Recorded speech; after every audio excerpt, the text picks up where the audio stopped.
kahit din sa likod ng bahay mo, okay na yun. Maghanap ka na 5 check-up, 5 detox. Di 500 lang naman check-up, 500 detox. Kunin mo naman para sigurado. Kunin mo na lang yung bayad months or sila pag nagpalista na sila sa'yo. Para sure na, pag nasa kamay mo na yung 5,000, papunta na kami. Kasi alam mo, hirap ng Hindi ko pa nabibitis. Buti, di ko ito tinapon dati. May share badge ka, isend, may share badge mo, nakita ko naman talaga isend din yun, akansi. Nakita ko, may tao sa gilid yung pangalan mo. Mas first lang, mag-share ka na, click mo yung credential para may share badge ka. Sayang yung 2 points mo ngayon. Una pala, yung ating pinaka-top, o schedule na lang natin, basta makita nyo na sa live ko nagbalot na ako, yun ang mapupunta sa pinaka-top natin. Okay, again, pag nagbalot na ako, yun ang ipadala ko sa LBC, doon sa tao na pinaka-top, pinaka-maraming points. And then, hindi naman siya crash out, tuloy-tuloy lang yung points niya, pero hindi ko siya makatanggap, dahil pasok ko lang sila katanggap. So, yung next na naman, okay? Yun ang gagawin natin para masaya. Hindi ka tulad dati na kung sino lang yung pinadalan ko, pero ngayon, yun ang ating gagawin para klarong-klaro na walang nalulubi.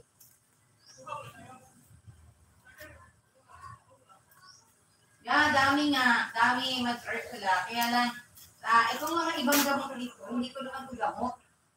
Pinadala lang ng office dito dahil tuwalat sila. Kaso nga, ang mga tao, namimili na ng murang mga gamot. Kaya hindi na nabenta dahil pag sinasabi kasi na gamot ng PHP, mamahal yan ka 2,000, higit isa, ganyan. Wala lang na yung ating, yung ating stem cell, 3,000 na higit yung isa, halos 4,000 na isang bottle. Kaya, kahit effective siya, yung mga tao ayaw na bumili. Oo, kaya mag-ano ka muna dyan, maglista ka, pagbabot sila ng 5 detox, 5 check-up, para mas mahigit, mas maganda, para makakain tayo masarap habang nandiyan kami, di ba? O wala naman tayo pera ngayon, hindi tayo makakilos kapag ganun tayo. Alright? Kaya live-live lang tayo dito pag may time. Kasi nga, medyo malungkot ang buhay sa ngayon. Of course, hindi ba sila sa mukha ko yan. Nangako na ko sarili ko na kahit anong mangyari, panindigan ko talaga kung anong meron at anong willing niya. Kaya lang, sabi ko, pag will mo talaga, tanggalin ko na lahat yan, tanggalin ko na. Kasi it's ready naman, I'm ready naman anytime to go home. Bago matulog, uminom ako ng kape daw, kinabukasan di ako matamlay, sarap ng pakaramdam. Sabi ko sa inyo si Ma'am Rosa, hindi yan sinungaling na tao, nagsasabi yan ng totoo. Kahit dami kong problema, hindi na ako malungkot, masaya ako parati sa araw-araw. Okay? Dahil sa kape, kaya sabi ko nga, ang ganda ng kape. Ma'am Rosa, mapadami ka ng points, lahat ng live download ka. Para may kape ka ulit.